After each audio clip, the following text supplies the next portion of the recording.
Olá, meu nome é Tatiana Olegário, sou da cidade de Santana do Cariri, Ceará, região sul do Ceará, e sou mestranda pelo Programa de Pós-Graduação em História da Universidade Federal do Maranhão, bolsista da Fundação de Amparo à Pesquisa e ao Desenvolvimento Científico e Tecnológico do Maranhão, FAPEMA, e esse trabalho intitulado Sentido do Pudor, Representação do Feminino Santificado em Santana do Cariri, Ceará, ele tem como objetivo discutir as representações do feminino santificado presente sobretudo na biografia oficial de Benigna Cardoso da Silva, intitulado Benigna, um lírio no sertão cearense, no processo crime e também em poemas.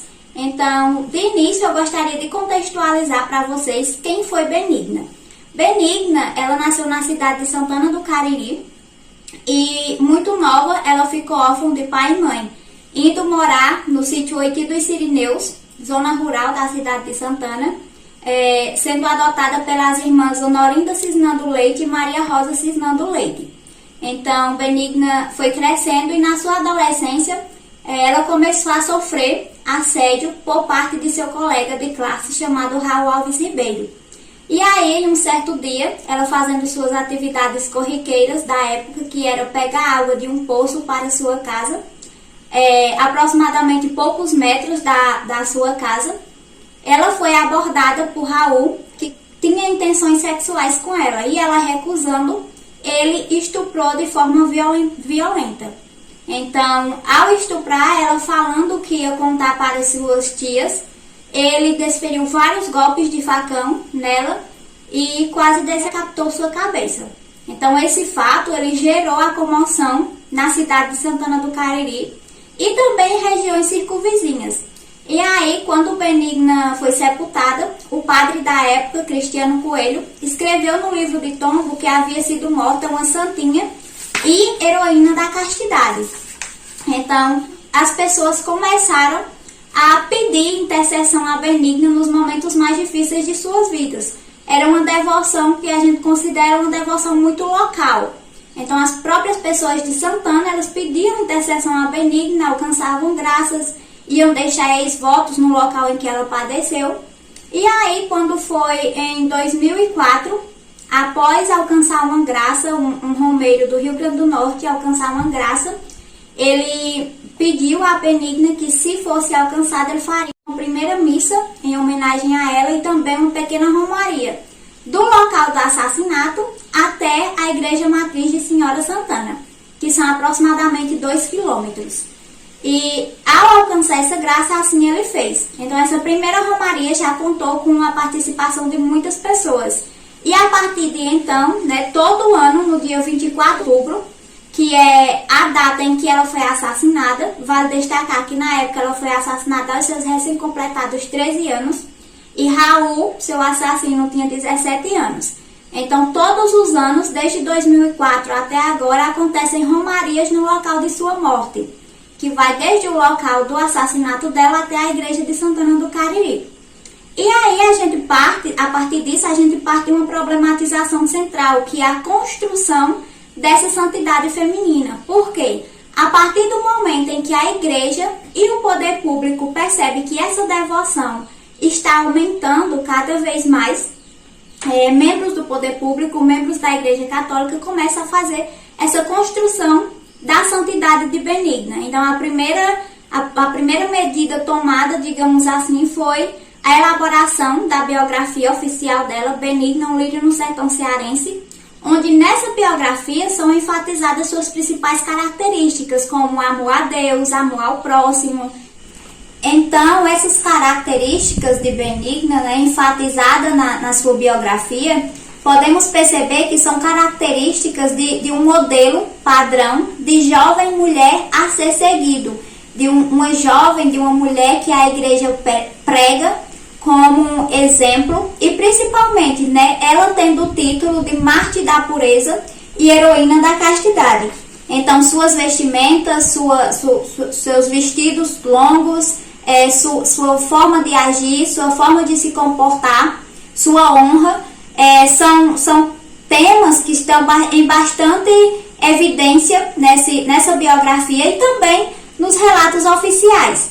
E a gente problematiza também o fato dessa construção da santidade de Benigna está muito atrelada apenas à Virgem Marte, a Virgem que preferiu morrer para não pecar contra a castidade, mas em contrapartida oculta-se o fato de Benigna ter sofrido o estupro. Então, na maioria dos relatos oficiais, a ênfase é apenas que o Raul tentou estuprar e ela, por amor a Cristo, não cedeu às suas investidas e preferiu morrer. Mas no próprio processo crime de Raul Alves Ribeiro, enfatiza claramente que Benigna sofreu estupro, porém foi um estupro anal, o seu ímen continuou intacto. Isso dá margem, para a igreja colocá-la como uma heroína da castidade, mesmo ocultando o fato de ter havido estupro anal. Então, a gente percebe esse amoldamento feminino, uma vez que a história de Benigna é tida como exemplo, mas partes importantes dessa história também são ocultadas. Então, a menina que gostava de usar roupas longas, a menina que ajudava os demais, a santa. Então, há essa construção da santidade e, em contrapartida, há o ocultamento da história dela enquanto um símbolo de luta, que poderia ser um símbolo de luta contra o machismo, contra o feminicídio, que a gente vê, a violência contra a mulher, que a gente vê constantemente. Então, inúmeras benignas sofreram assédio e sofrem assédio até hoje. Inúmeras benignas foram estupradas e são estupradas até hoje. E também inúmeras benignas são silenciadas. Então, para além do pensar a história de Benigna no viés religioso, é importante a gente pensar a história e o exemplo de vida de Benigna nos dias atuais também, né?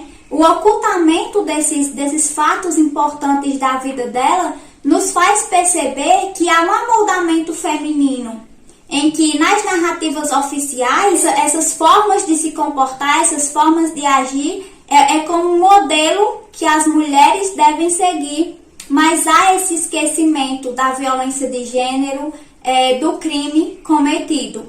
Então, é preciso pensar para além desse viés religioso, né? E é preciso pensar também que histórias como a de Benigna aconteceram e infelizmente continuam acontecendo hoje em dia, continuam acontecendo atualmente, mas não tem tanta visibilidade como a dela.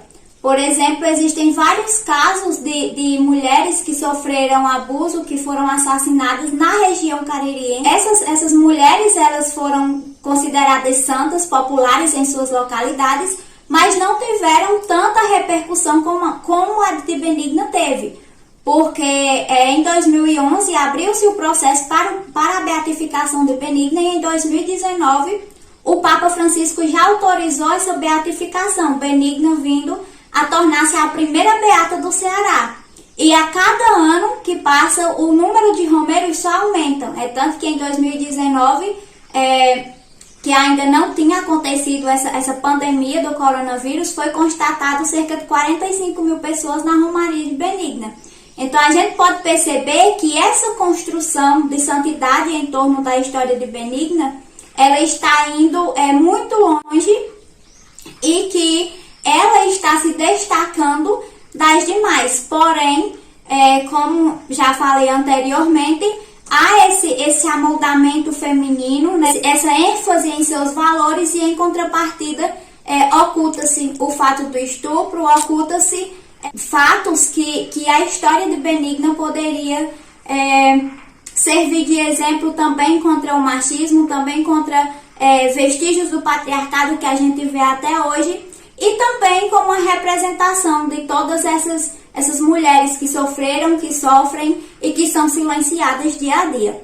Então, como metodologia, né, desse trabalho, a gente utilizou a metodologia da história oral, tendo como as fontes já faladas anteriormente, biografia oficial, processo crime, poemas, dentre outros relatos, como jornais que a gente encontra. Então é basicamente isso e obrigada.